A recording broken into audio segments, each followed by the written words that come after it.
Olá, seres humanos e inteligências artificiais que estão nos ouvindo. Bem-vindos ao podcast do AI Marketing Brasil, que traz as principais tendências de inteligência artificial para profissionais e gerentes de marketing. Eu sou Leandro Scalici, ser humano, CEO e fundador do Rank My App.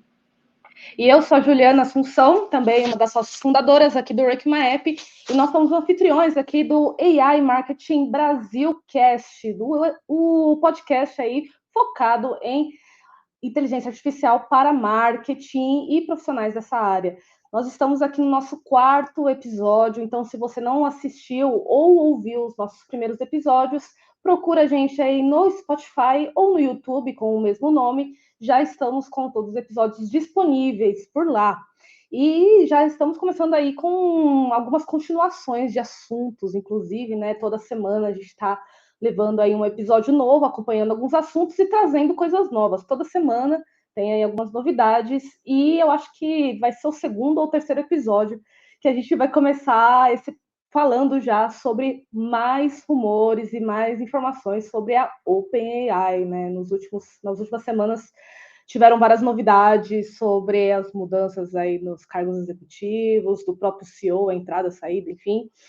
E essa semana teve aí algumas contratações que fizeram mudanças significativas, né, Leandro? Essa é a continuação dos rumores da OpenAI. No episódio passado a gente falou aí sobre o Q-Star, que seria, né, um breakthrough, uma novidade muito importante no caminho da inteligência artificial geral, a AGI, como eles chamam ali na OpenAI, ou, né, em toda essa parte de inteligência artificial, que seria uma AI muito mais avançada, que consegue aprender sozinha sobre diversos pontos, né? E um ponto que eu trouxe aqui de novidade, que foi bem interessante, foi aí de um podcast americano que falou sobre a contratação do Noam Brown. Não foi recente isso, mas ele trouxe isso como um ponto que pode estar relacionado com essa pesquisa desse novo modelo de inteligência artificial. Por quê? O Noam Brown, ele trabalhou na Meta, nos modelos de inteligência artificial, né? Vamos lembrar que a Meta, ela tem o Llama 2, que é um modelo de inteligência artificial open source. Mas também, ali no finzinho de 2022, eles lançaram um modelo de inteligência artificial que jogava poker e jogava também Diplomacy, que é um jogo que eu não conheço, mas eu dei uma lida e é um jogo que você tem que ter uma certa diplomacia, não tem muito, tem mais negociação, assim como o poker, né? E então ele é considerado um dos jogos mais difíceis de se jogar ou se fazer uma inteligência artificial para jogar, porque justamente ele depende muito mais desse fator humano da negociação do que ali de um 0 ou 1, né, uma decisão que sempre traz o mesmo resultado. E aí eles conseguiram desenvolver uma AI que chegou no top 10 desse jogo. Então, assim, ela virou assim, uma AI que realmente consegue jogar. Foi o Noam Brown que liderou esse time aí. E aí ele foi para a OpenAI durante esse ano de 2023 e está liderando uma área da OpenAI que ninguém sabe muito bem o que está fazendo, mas aí eles acham que é o quê? Uma AI que desenvolve raciocínio complexo e tomadas de decisões estratégicas. Então, é sim levar o ChatGPT para um nível mais estratégico, que ele consegue ponderar e pensar. Um ponto que eles trouxeram, né, foram rumores de que isso pode ter trazido um avanço muito grande, que seria o pondering. O que seria o pondering? Fazer com que a AI reflita, basicamente, né? Porque como a gente conhece o ChatGPT hoje, ele é um modelo de inteligência artificial que ele dá uma resposta muito rápida, né? Você faz um pedido ali e ele já sai cuspindo alguma coisa, né, que está dentro do modelo dele. Mas, aparentemente, os rumores são de que eles fizeram um modelo que consegue ficar refletindo. Então, ele não é tão rápido, mas ele fala como se ele falasse para o ChatGPT, pense 1 minuto sobre esse assunto. E, dessa forma, as respostas passam a vir muito melhores do que as respostas atuais do ChatGPT. Então, esse seria uma mudança radical, né, que traria um avanço muito grande. Talvez, por exemplo, para o ChatGPT 5, né? Hoje a gente está no 4 e pode vir aí na próxima versão, que eles já disseram que estão treinando, né? Eles têm certa dificuldade de trazer um volume de dados adicionais, isso já está claro, mas então essa mudança no modelo pode trazer bons resultados no futuro. Esses rumores eu achei bem interessantes, né? É legal, eu acho que é a primeira semana que tem rumores realmente que trazem uma expectativa, né? E não de mudanças dos cargos executivos, né? E achei interessante esse treinamento utilizando os jogos, porque me faz recordar quem tem interesse também há décadas atrás, quando eles começaram a treinar robôs para começar a tomar decisões baseadas em dados, o xadrez foi utilizado para isso. E é exatamente como você disse, Leandro, utilizar questões binárias, basicamente, para tomar alguma decisão da partida de xadrez. E quando a gente fala aí desse pensamento complexo, não é uma questão binária. Então, isso a nível estratégico, eu diria até a nível até corporativo, né? Isso pode mudar muitas coisas. Tem muita gente que já está aí fazendo vários cursos e treinamentos para como usar o chat GPT para ajudar em planejamentos de marketing, de conteúdo e tudo mais. Esse seria um avanço considerável. Eu concordo muito com você, Ju, porque realmente o ChatGPT hoje ele é muito bom para tarefas repetitivas e de criação de conteúdo, por exemplo, né? Mas ele deixa a desejar quando você pede, muitas vezes, uma análise estratégica para ele. Às vezes parece que ele quer responder muito rápido e ele não traz algo muito profundo mesmo. Eu mesmo tentei pedir para ele analisar algumas planilhas, me trazer informações, e ele acabou não me trazendo nada muito relevante, né, para uma discussão mais estratégica. Então, essa evolução pode ser bem importante mesmo para gestores e líderes, né? Essa semana, inclusive, o GPT-4, para algumas pessoas, pareceu um pouco devagar. Eu fui uma delas e já fiquei um pouco irritada que não estava me respondendo muito rápido. Então, a gente já está entrando num costume que vamos ver como que vai ser os próximos capítulos disso. E estamos aqui gravando esse episódio já no final do ano de 2023 e já está existindo aí várias repercussões. Algumas delas a gente já trouxe nos últimos episódios. Uma delas que eu acho que é a grande expectativa aí da OpenAI é a própria Store, né? A Store dos GPTs, os GPTs personalizados. E houve uma promessa aí para o início de 2024. Será que vai sair mesmo? Bom, vamos esperar que sim. Ela foi adiada, né? Estava prometida ainda para o mês de novembro, mas eles enviaram um e-mail aí para os assinantes, né? Eu sou assinante, já fiz alguns GPTs aqui, e eles falaram: olha, a gente está planejando lançar a GPT Store o ano que vem, né? Eles falaram aqui, eles esperavam lançar esse mês, mas algumas coisas inesperadas nos mantiveram um pouco ocupados, né? Muito provavelmente uma piadinha aí em relação a tudo que aconteceu com a saída e volta do Sam Altman. Bem divertido. Mas fica aí, infelizmente, para 2024 essa GPT Store. Enfim, todo mundo ficou sabendo, né? Que a mídia caiu matando em cima dessas informações todas. Vamos ver, e para quem são os entusiastas sobre isso, já existem várias stores disponíveis que não são oficiais, né? Então tem de todo tipo imaginável de GPT personalizado, que eu acho que já está chegando aí numas dezenas, quiçá centenas de stores paralelas. Vamos ver como que vai ser. Espero que aí daqui um mês, daqui uns 4 ou 5 episódios, já podemos falar sobre essa loja. E, obviamente, como toda semana que está acontecendo aqui nesse cast, a gente tem aí novos LLMs aparecendo, novas inteligências artificiais sendo prometidas para os próximos meses, né? E a que a gente tem aqui dessa semana é a Pika Labs, uma startup de inteligência artificial focada em edição de vídeo. E muitas coisas têm aparecido de vídeo e foto, né, esses últimos tempos. Eu acho que tá começando a mexer mais nessa parte.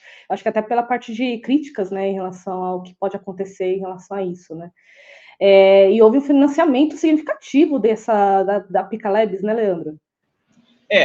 A Pika Labs trouxe uma repercussão muito forte aí na semana passada, né? Eles lançaram um vídeo demo que foi bem impressionante, né? Basicamente, eles escreviam assim, Elon Musk no espaço, e eles já criavam um vídeo meio que no estilo Pixar do Elon Musk ali astronauta, né? Enfim, às vezes é que nem aquele vídeo de joguinhos, né? Quando você está navegando e tem toda aquela demo e depois você baixa o jogo e não é nada daquilo do que estava no vídeo. Pode ser que isso aconteça também com o Pika Labs. Eu dei uma analisada aí, dei uma estudada do que realmente vem de resultado, né? Pika Labs levantou 55 milhões de dólares com vários investidores aí bem importantes, né? E eles lançaram o Pika 1.0, né? Eles estão aí com o beta aberto, por enquanto é gratuito, mas você tem que se inscrever ali, entrar numa fila, e aí é no mesmo estilo do Midjourney, né? Você entra no Discord deles e faz tudo de graça. Você escreve um prompt ou manda uma imagem, e aí você recebe ali um videozinho de 3 a 4 segundos, né? Então, assim, essa parte de vídeo, ela tem evoluído muito durante o ano, né?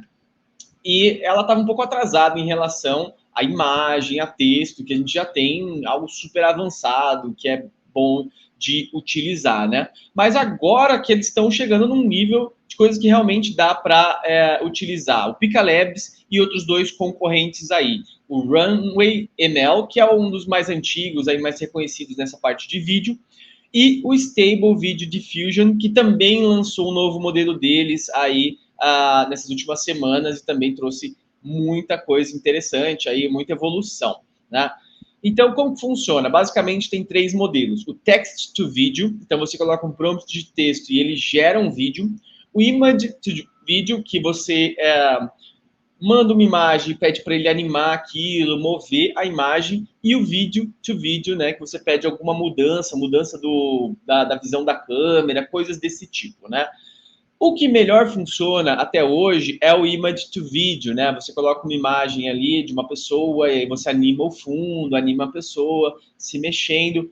O text to video, né? Eu fui dar uma olhada em algumas coisas na internet, porque muita gente falou sobre essa questão de ter um vídeo demo, mas quando você vai usar, realmente está totalmente diferente. E o text to video foi um pouco disso, tá? Eu vi alguns resultados ali que realmente fica bem diferente do que está na imagem do vídeo, não fica tão bom. Então, o text to video talvez ainda não seja o melhor modelo. Mas eu vi um youtuber bem interessante, chama AI Andy, né? AI Andy, com Y no final, e ele fez um vídeo ali em que ele usou os 3 e aí ele compara todos eles. Cara, eu achei todos muito bons para quem entende, né? Ele é um editor de vídeo, o Andy, né? Que entende mais sobre como usar, então, assim, não é simples como um Midjourney ou um DALL-E, você tem que ter um pouquinho de experiência ali no prompt, ali em dizer melhor para a AI como fazer, mas alguns ficam extremamente impressionantes. Ali tem alguns de uma sereia ruiva nadando que é absurdamente realista. Tem alguns de paisagens. Os de paisagens, para mim, assim, são matadores. Realmente parecem que foram feitos aí por uma câmera, né, no mundo real. Agora, tem algumas coisas que não ficam legais, não. Então, tem alguns que ficam esquisitos. Então, ainda é meio a meio, né? Tem alguns vídeos que são muito bons, outros não, e são vídeos de 2 a 3 segundos. Ainda é pouca coisa, mas vamos lembrar que lá no começo do ano, mais para março mais ou menos, teve aquele primeiro comercial de pizza feito por AI, e era um negócio horroroso, né? A mão da pessoa se misturava com a pizza, ficava um negócio que parecia um filme de terror. Eu fiquei assustadíssimo, nunca mais queria ver aquilo, mas aí agora sim estamos evoluindo. Então, cara, é uma baita de uma evolução para um ano. Ainda não é algo que eu vejo assim super utilizável, mas claro, para fazer alguma coisa rápida, né? Se você vai fazer um vídeo de alguns segundos, com certeza alguém já está conseguindo usar isso de um modo aí comercial, né? Mas então, assim, é bem interessante para a gente ver como isso está evoluindo e ficar atento, porque realmente a demanda aí por AI generativa de vídeos, ela vai ser muito forte, né? Tem aqui um estudo de que hoje em dia já gira em torno de 16 bilhões de dólares esse mercado de IA generativa como um todo e vai subir para 143 bilhões em 2027. Então isso vai crescer muito, né? É isso aí. É bem interessante que você fez lembrar de uma palestra no Rio Innovation Week, que aconteceu no início desse ano, lá no Rio de Janeiro, e de um dos dias quem fechou a palestra foi o pessoal da Globo. E numa determinada parte da palestra, inclusive tem disponível no YouTube, quem tiver interesse, eles explicam como que eles têm utilizado, isso no início do ano, né? Alguns meses atrás, como que eles têm utilizado algumas IAs generativas para fazer edição de áudio e vídeo, principalmente para remasterização de vídeos antigos, que imagina, né? A Globo tem aí um arquivo absurdamente enorme, né? Talvez um dos maiores do Brasil. e eles começaram a se utilizar disso. E uma parte que ela falou na apresentação lembra muito do que você falou. São pessoas muito técnicas, obviamente especialistas em audiovisual, para utilizar ferramentas como essa que já são avançadas, né? Não é você que vai fazer aí uma edição super elaborada de um vídeo ou um áudio, né, no caso. E aí eles mostravam lá algumas coisas, eu achei muito interessante isso e eu concordo. E também outra sugestão de ferramenta que eu acho bastante acessível, mas ela tem uma parte paga que é muito complexa, é o Leonardo.ai. Ela é super legal, super fácil de usar, dá para usar bastante coisa gratuita, edição, enfim, mas a parte paga ela utiliza aí para design gráfico ferramentas absurdamente poderosas, e tem muito youtuber também ensinando várias coisas legais. Muito legal. E dentro ainda desse campo de audiovisual, claro que a gente não pode deixar de falar aí do YouTube e as novas funcionalidades da inteligência do Google, a Google Bard. Respondendo aí algumas perguntas sobre vídeos do YouTube, essa é a funcionalidade nova do Google Bard, é isso, Leandro? Exatamente. O Google conectou aí o Google Bard ao YouTube como uma extensão que possibilita que você faça perguntas para o Google Bard sobre o vídeo, né? Então, por exemplo, você pode estar num vídeo ali de receitas, né? Você quer fazer um bolo e aí você assistiu, mas você quer lembrar, você pode perguntar para ele, né? Quantos ovos vai nessa receita? E o Bard vai ali te falar, olha, então são tantos ovos e tal. Então, provavelmente ele está usando ali por trás alguma transcrição do vídeo, que o Google já deve ter isso, né? E fazendo todo o entendimento do que está sendo falado no vídeo. Isso é bem interessante porque mostra uma pequena evolução do Google, né? A gente vem falando aqui que a gente espera muito mais do Google em inteligência artificial, mas isso já mostra um modelo aí multimodal, que aí você está usando já dois canais, né? O YouTube com o Google Bard, que é um dos potenciais grandes diferenciais da Google, né? Ela tem muitos pontos que ela já pode colocar o Bard ou a inteligência artificial que ele quiser em todos os canais que a gente já utiliza, né? O Gmail, o Google Documents aí, todo o Google Drive. Ele pode colocar e integrar tudo isso, né? E a Microsoft já está andando um pouco nisso como o Copilot, né? Então, quando isso acontecer e realmente essas inteligências estiverem mais conectadas com o que a gente já está usando, isso vai ajudar a avançar muito mais, né? Porque hoje você ainda tem muito copia a informação de um lado para o outro, né? E as integrações não são muito bem feitas. Então, isso pode ser uma antecipação do modelo do Google de AI, né? Que é conhecido como Gemini, que é o que vai vir para competir com o ChatGPT, que foi adiado aí para 2024. A gente falou disso em outro episódio aqui, né? Que eles viram que não está tão bom quanto o ChatGPT 4 ainda, né? Rumores, isso, claro. Mas então foi adiado, não vai chegar agora em 2023, é uma pena, mas já mostra que muito provavelmente o Gemini vai ser integrado ali com os outros canais do Google, né? E vai ser muito poderoso, né? Que se a gente for considerar todo o ecossistema do Google com uma conexão dessas, vai ser absurdo. Vamos ver, eu acho que a briga ecossistema Microsoft e Google ainda vai render muitos assuntos para a gente aqui. E, de novo, eu falei no início do episódio evoluções corporativas também, acho que é super relevante. No episódio anterior a gente falou aí da liberação da Microsoft e da Copilot para só contas de empresas mesmo, né, inicialmente. Então, acho que vão ser aí nichos bastante evoluídos por conta disso. E, bom, vamos seguindo. A gente tem muitos assuntos ainda nessa semana. Eu acho que toda semana, quem está acompanhando a gente está vendo que sai um modelo novo, ou há rumores de novos modelos. E eu acho interessante também quando a gente fala de novos modelos desse tempo de evolução, né? Eu acho que a gente está começando a ver muita coisa que para 2024, daqui a alguns meses, vai começar a ser lançado. E uma das recentes, né, que saiu essa semana é a Inflection AI, lançou aí um novo modelo, né, a segunda versão, vamos dizer assim? Exato, é a nova versão aí da Inflection AI, que é a Inflection 2. A Inflection é a empresa por trás do chatbot Pi, né, ou Pi.ai, que é um chatbot que já está também famoso, ele é um pouco diferente dos outros, né? E eles lançaram o novo modelo deles, que é o Inflection 2, que, segundo eles, supera o Palm 2 do Google e o Llama 2 do Meta em várias métricas padrão. Então, eles estão se colocando provavelmente ali no terceiro lugar, né? A gente vai falar um pouco melhor dos melhores LLMs ainda nesse episódio, mas eles estão ali, então, talvez atrás do ChatGPT, do Claude, e na frente aí do Llama 2, do Palm 2, né? E ele vai ser integrado aí ao chatbot Pi, né?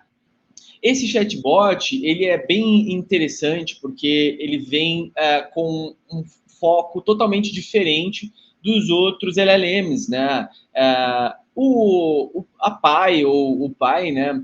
Ele traz um foco em que aquele chatbot seja como um amigo ou um terapeuta, um consultor para você mesmo, né? Para que você possa conversar com ele. Aí eu aproveitei para conhecer a Pi ontem, eu fui usar um pouquinho, baixei ali e ela discute várias coisas como se fosse um psicólogo, abri meu coração ali para a Pi, fiz perguntas e fiquei muito impressionado. Assim, realmente traz bons conselhos e boas reflexões, né? Você já tinha me falado, né, Ju, que você estava usando a Pi já faz bastante tempo, né? Você quer trazer um pouco da sua visão? O início quando eu conheci a Pi, para mim é a Pi, né? Porque eu coloco a voz feminina, então eu só converso com ela com a voz de uma mulher. Mas há alguns meses atrás, ela estava com uma. Eles fizeram em formato de teste, e a forma como eles coletavam feedbacks de quem estava usando a Pi, como assistente pessoal mesmo, foi por meio de um canal do Discord, foi bem interessante. Eles colocaram toda a equipe de tecnologia e desenvolvimento nesse Discord e literalmente conversava com algumas das pessoas que estavam usando a Pi, usuários como eu mesma, né? E foi bastante interessante. A minha contribuição foi falar sobre que eu estava usando bastante a Pi para conversar sobre coisas pessoais, porém em inglês, que aí eu também conseguia treinar aí meu idioma em inglês. Ela fala, ela consegue receber voz também, dá para escrever, ela fala escrevendo também, enfim, dá para fazer de várias formas e dá para ter conversas profundas ou conversas mais rápidas também. Então, foi bem interessante essa formulação e uma das grandes expectativas para essa evolução da Pi, eu acho que está um pouco conectado com o que a gente falou no início do episódio, que é essa questão da ponderação. Ela trazer reflexões para quem ela está conversando. Então, por exemplo, você falou que abriu seu coração, falar de sentimentos e tudo mais, não é uma resposta exata, não é uma resposta binária, né, que ela poderia responder para uma pessoa que ela está conversando. E sim, ela começar a trazer essas ponderações. Já existem algumas evoluções nesse sentido, bem específicas, mas pelo menos até onde eu estava usando, eu acho que ainda não virou para a versão 2, ainda está muito específico para o idioma inglês. Algumas coisas ela está começando a refletir mais, mas só por escrito, então, e a fala está só bem lida, né? Então ainda está um pouco robotizada. Enfim, eu acho que ainda vai ter bastante evolução e uma das grandes críticas, né, dentro da Pi como um todo, eu não sei se vai ser verdade também, tá, gente? Então, as conversas que a gente tem aí no canal do Discord com os desenvolvedores, que é quando a gente puder escolher uma personificação para esse assistente pessoal, para esse amigo. Então, você colocar uma pessoa ali conversando com você como um call que a gente pode estar fazendo. Conversar literalmente com início, meio e fim. Aí realmente vai ser uma sessão de terapia com uma AI. Vai ser interessantíssimo, eu estou com bastante expectativas, vamos ver como que vai ser.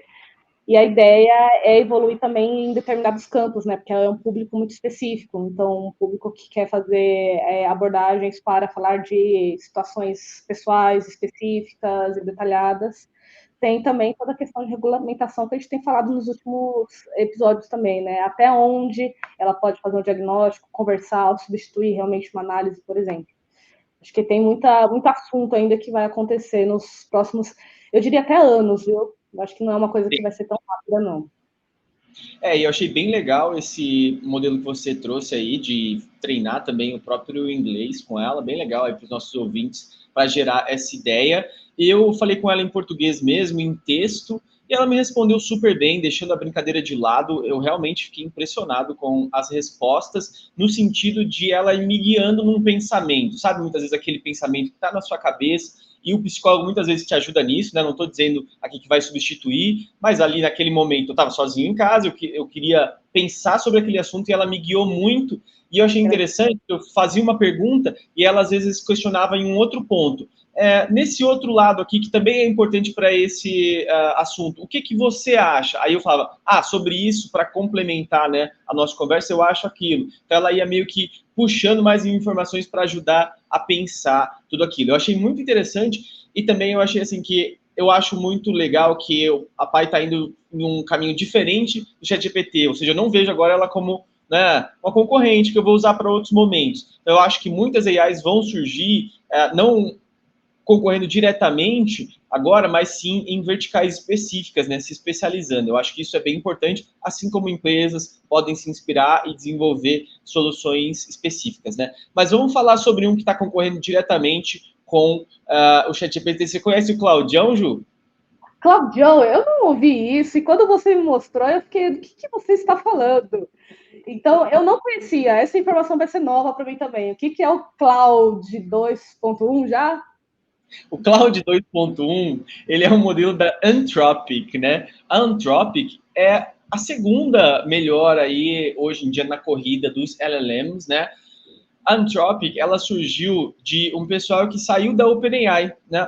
Ali em 2021, um cara chamado Dario Amodei, ele saiu da OpenAI porque ele já achava naquele tempo que a OpenAI estava abandonando o foco em segurança. Vamos lembrar que toda a treta da OpenAI de agora aconteceu por conta desse motivo. E o Dario saiu lá em 2021 e montou a Anthropic com uma galerona da OpenAI que também saiu com ele e falou, não, vamos desenvolver algo mais seguro. E aí eles montaram a Anthropic, que lançou o Cloud. E, voltando para os rumores, naquele final de semana que o board demitiu o Sam Altman, eles sugeriram a fusão da OpenAI com a Cloud. Eles foram atrás ali com a Anthropic, na verdade, né? Da Anthropic para entender se dava para fundir as duas empresas para trazer mais essa visão de segurança, né, da Anthropic para a OpenAI. Mas deixando de lado os rumores, eles lançaram o Cloud 2.1 e trouxeram aí melhorias significativas. Tamanho do contexto aumentado para 200 mil tokens. Quando o ChatGPT ainda tinha, acho que 28 mil tokens, que era pouco, né? A gente colava ali, às vezes, um textão e ele falava, passou do meu limite. O Cloud já tinha 100 mil tokens. Aí o ChatGPT subiu para 128 mil tokens e agora o Cloud subiu para 200 mil tokens, né? Então, provavelmente, semana que vem o ChatGPT deve subir para 300 mil. Mas, assim, não acho que é o ponto mais importante aqui, porque a gente já viu também reclamações de que quando você coloca muitos tokens assim, o modelo tende a alucinar mais ou não pegar o texto como um todo. Então, assim, e também eu acho que isso é importante para uma taxa pequena dos usos, né? Quando que você vai subir aqui 200 mil tokens dá 500 páginas? Quando você vai precisar subir aqui 500 páginas para realmente avaliar algo? Não é sempre, né? Mas um dos pontos mais importantes foi que eles conseguiram uma redução de 2 vezes na taxa de alucinações, né? Então, na semana passada, a gente falou no episódio que o Claude alucinava 8%, segundo uma startup que analisou. E o ChatGPT 3%, né? Se eles conseguiram reduzir 2 vezes, eles devem estar por volta de 4% e o ChatGPT 3%, né? Eu acho que isso é uma melhoria muito grande no caminho certo, mas assim, sinceramente, 3% parece pouco, mas ainda me incomoda muito no ChatGPT, quando ele alucina, e é um pouco absurdo, tipo, eu subi ali uma planilha de dados e pedi para ele analisar, e ele simplesmente analisou erroneamente. Ele falou assim, olha, o melhor, olhando aqui, é esse. E claramente no dado não era isso, e eu falei, ChatGPT, você tem certeza disso? E ele respondeu, sim, eu tenho certeza disso. Então, assim, isso deixa a desejar e deixa a gente com uma sensação de, se eu for fazer algo com uma análise um pouco mais profunda, talvez eu não possa depender muito, né, desses modelos. Talvez não, isso é com certeza agora. Então, assim, eles estão andando no caminho certo, e isso já ajuda bastante, né, mas ainda tem uma taxa de alucinação alta. Então, bem interessante a evolução aí do Cloud 2.1 e hoje eles estão aí posicionados como o segundo melhor modelo atrás do ChatGPT, né? Caramba, que interessante. E para quem está ouvindo, lembrando que no episódio anterior a gente falou bastante sobre essa questão de alucinações e o tipo de respostas e escolhas de respostas que o ChatGPT tem feito. E para quem está utilizando com mais frequência, dá para perceber que às vezes isso acontece mais, acontece menos, e dependendo do prompt que você coloca também, né? Você consegue perceber mais ativo essa alucinação. É realmente interessante.